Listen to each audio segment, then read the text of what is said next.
All right, so here's the idea. All right, so I guess we're gonna give it a go. I don't imagine I'll get too many people hopping in here because nobody knows who I am, but that's okay. I'll archive this for later if I have to. This is a series of videos I'm hoping to do, so for the archives at least, um, I'm looking to do a series of these. On my channel here, I actually usually do a book, a movie, a board game, product or service, some taste tests, art or music, and video games. And I test one out each month and test. I read a book, I watch a movie. And then I review them, and then I generate prompts or creative inspirations for other people to create new content off of. And I'd love for more people to work together and supporting each other, sharing ideas to create new content and share it with me and uh, pilfer all these ideas I put out here and use them for inspiration for creating new stuff. Because I'd really love to see a community of artists and creative people creating new content inspired by each other and ideas that we mine from, you know, good movies, bad movies, directions they never took. Um, Game mechanics that would be great in a different type of game. I'd love to see more of that stuff. And so part of that is not only creating stuff um, from these resources that are out there to be mined, but also creating or letting people know the ways that they can create things. So, like, if you do paintings, where can you sell prints or the originals? Um, if you do board games, is there a way that you can get your board game sold to people? There are ways. And so part of that, I think, I want to do demonstrations of that myself. So for this, I will be writing a nonfiction book, um, trying to do it in as short a period of time as I can and see how fast I can go from concept to um, a printed for sale book or a Kindle book in some sense. Um, and then next one, I think I'm probably going to do an animated video. So could you make a cartoon and how quickly and what ways are there to release your content that way and maybe make some money from doing it. And then after that, I think is board game.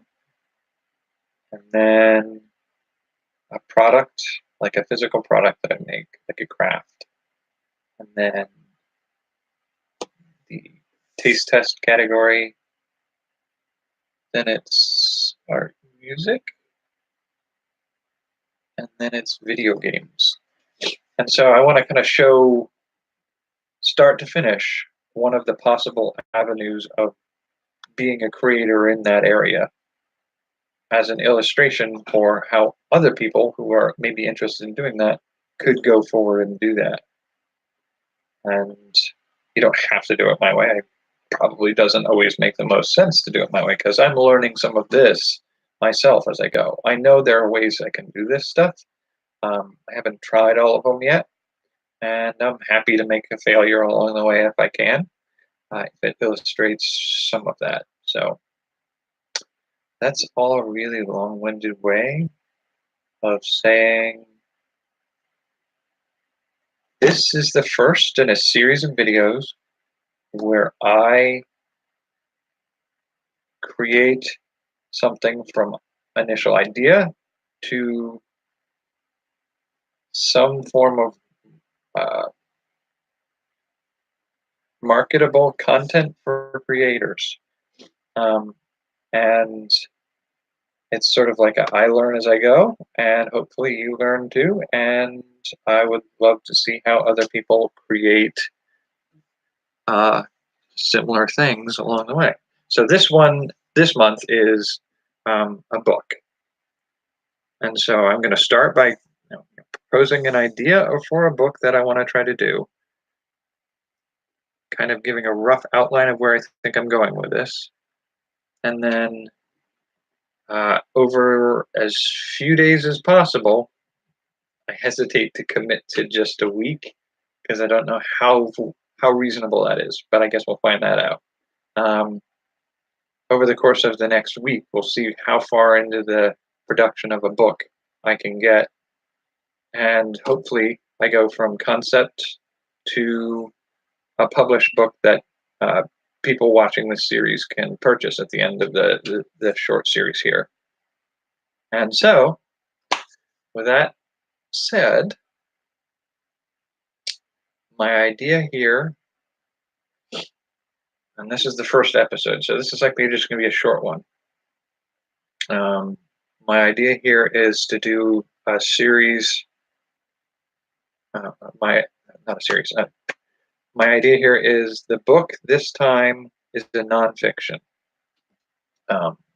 Just because as a test run, this is an easier format for me to work with. I do like to do fiction work mostly, so I may do a piece of fiction later. But for starters, just to give this a dry run, I'd like to try to do a nonfiction, and this is going to be a little bit more of I don't know if I want to call it tongue-in-cheek, but a little bit more fun and uh, research quality kind of nonfiction. So the concept I'm thinking of right now is a book on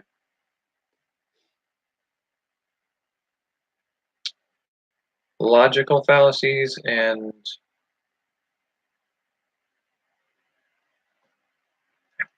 basically I think sort of like working title might be something like how to know when you're wrong.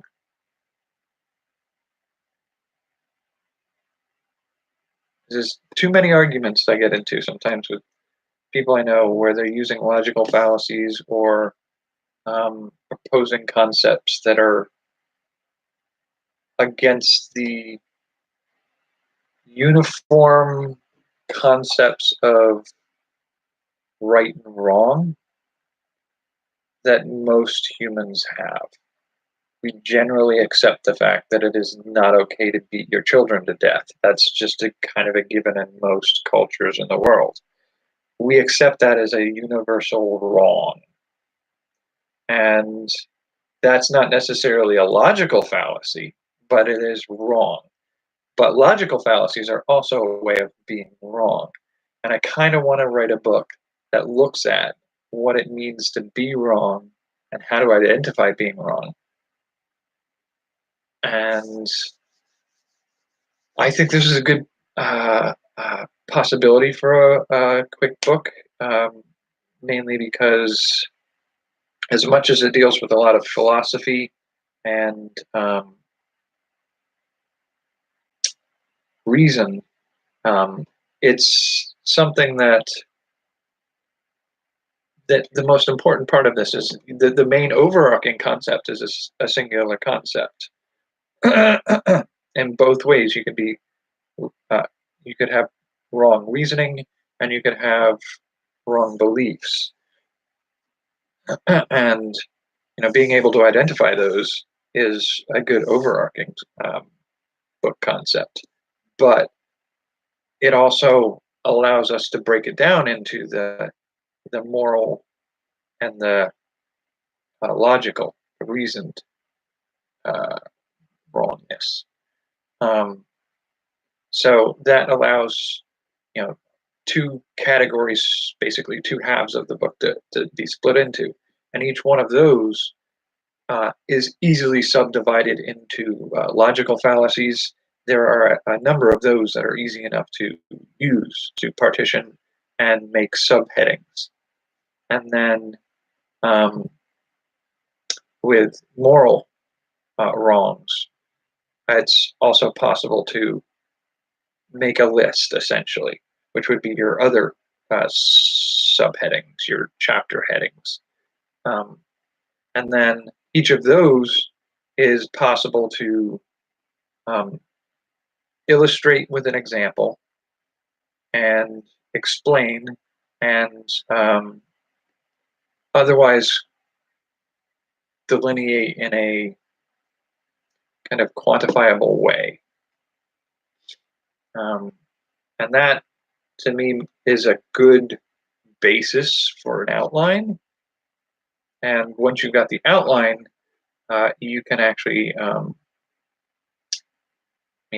we start to wander into the weeds at some point of people's opinions on whether or not um,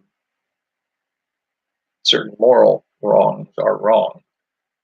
But there will be some universal ones, and I think I'll try to, you know, make that early argument first as to which ones might be universal and why, and then delineate them a little bit better after that. So structurally, this is a topic that uh, renders down to lists really easily, which is a really good thing for quick writing of a nonfiction book. So that's sort of why I chose this one. We will see how well I do at doing this in a matter of days. For a lot of people, it's weeks and months and sometimes years to write a book. And I'm not doing this on a faster time scale because I think um, I'm better or more capable. I'm not better than anybody else who might be watching this. I'm doing this because there is a tendency to think that you have to take that long way to write a book. You have to do years of work, and that's the only way to get a good book. And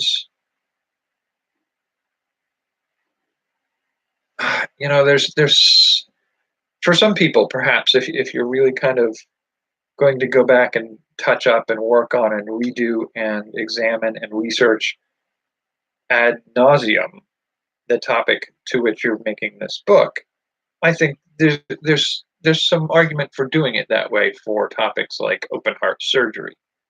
But what amounts to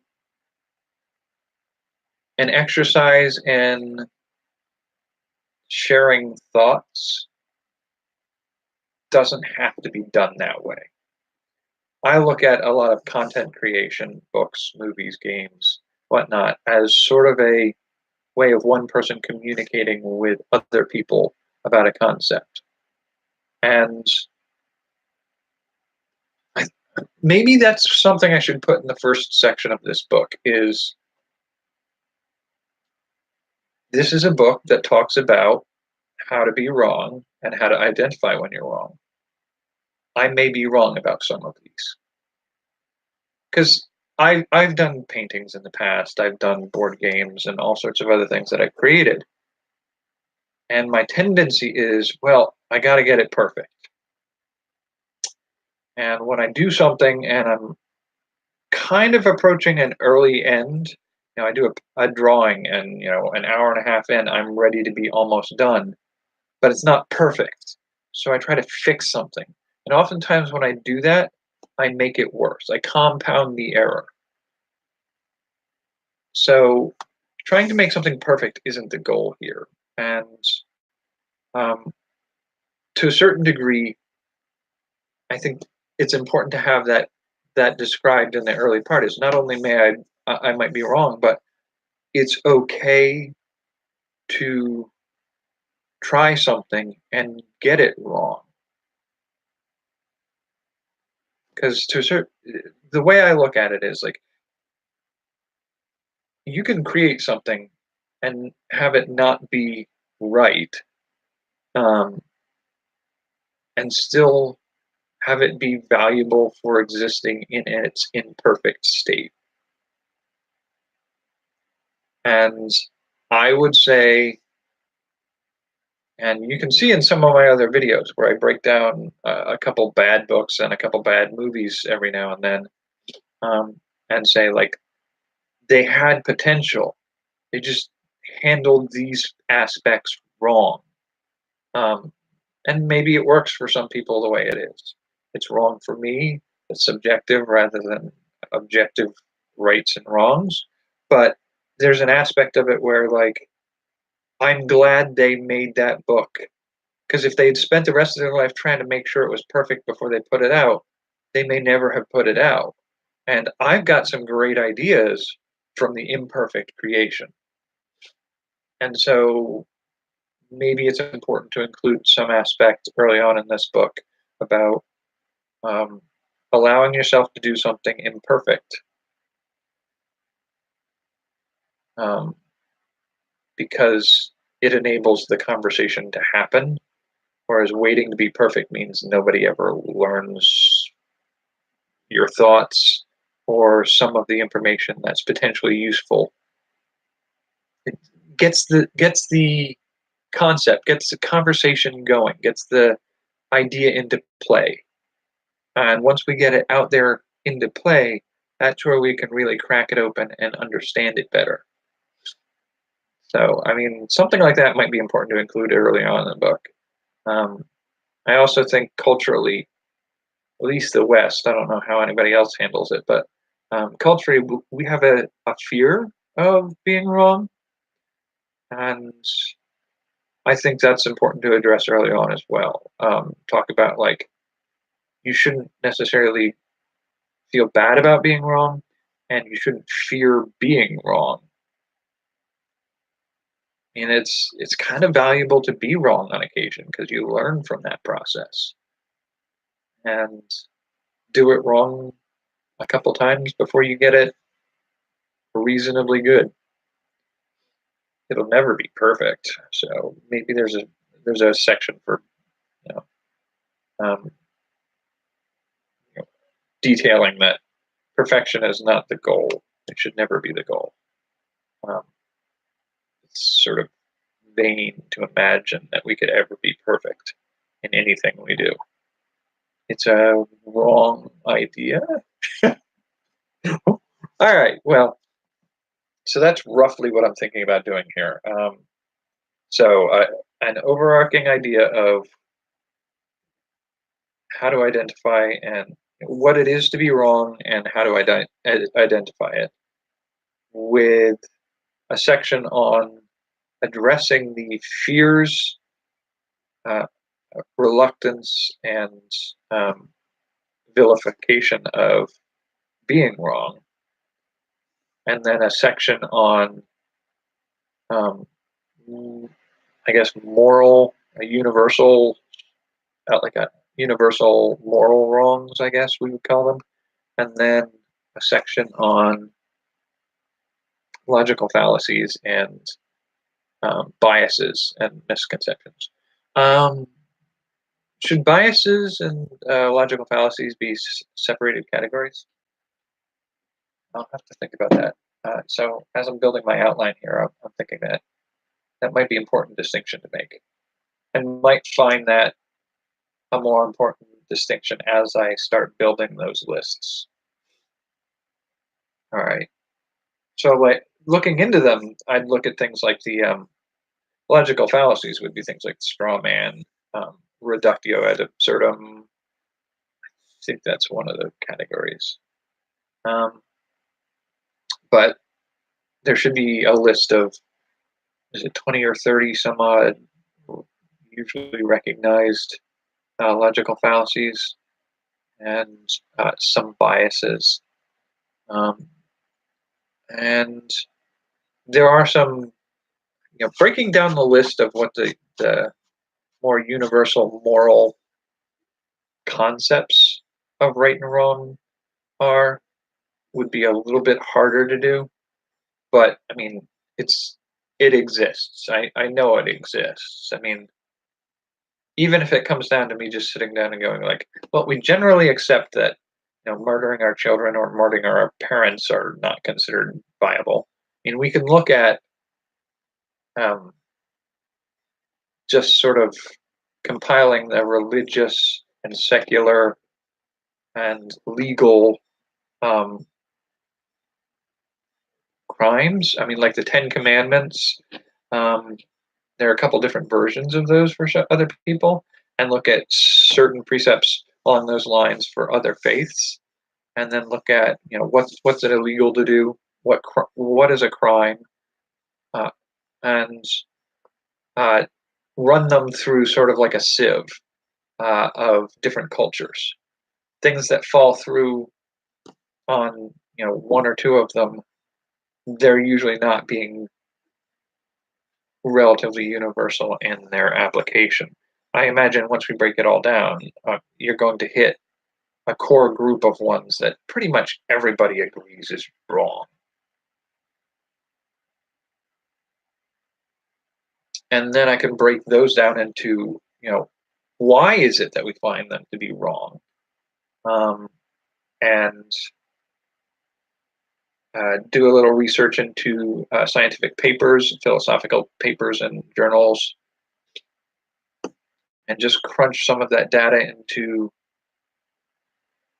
sort of like a good essay for each topic. So that's sort of really the structure I'm going for, is overarching concept that covers wrong, and then subcategories of how to identify it and the types. So like the moral, and then the logical and biases and fallacies and stuff, and then taking each one of those and sort of writing an essay using an illustrative example, like a small flash fiction story, or even anecdote from my life or the life of people I know, um, and then do a little hard data gathering through scientific papers and journals.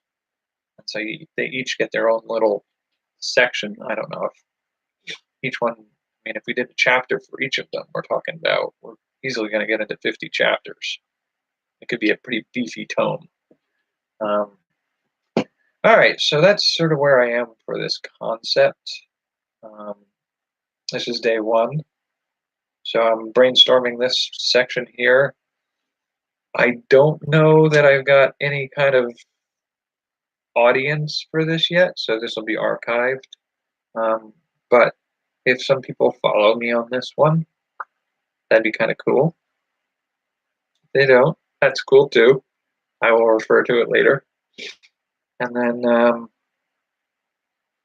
I will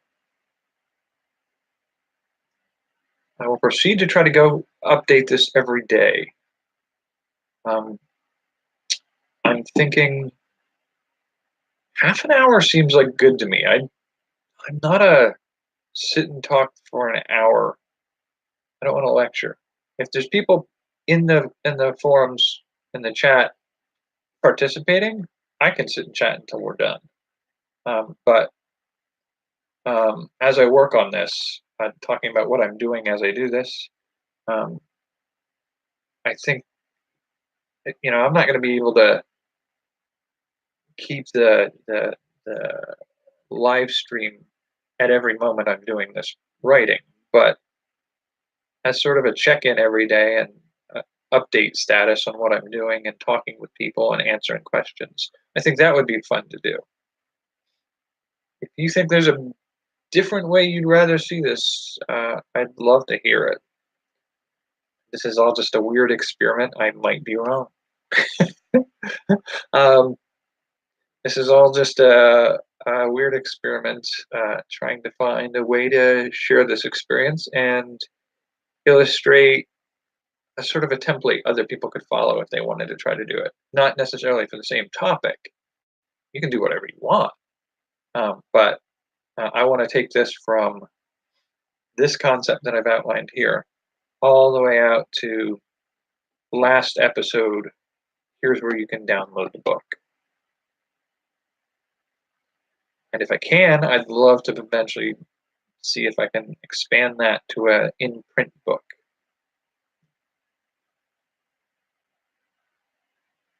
All right, well, we're at 26 minutes almost, and I'm the only one here. I don't know enough about how this YouTube Live works.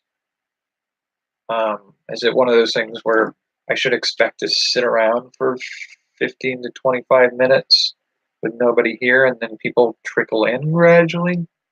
I'm learning this as I go too, so I may get better at this, I may not. We'll find out how it goes.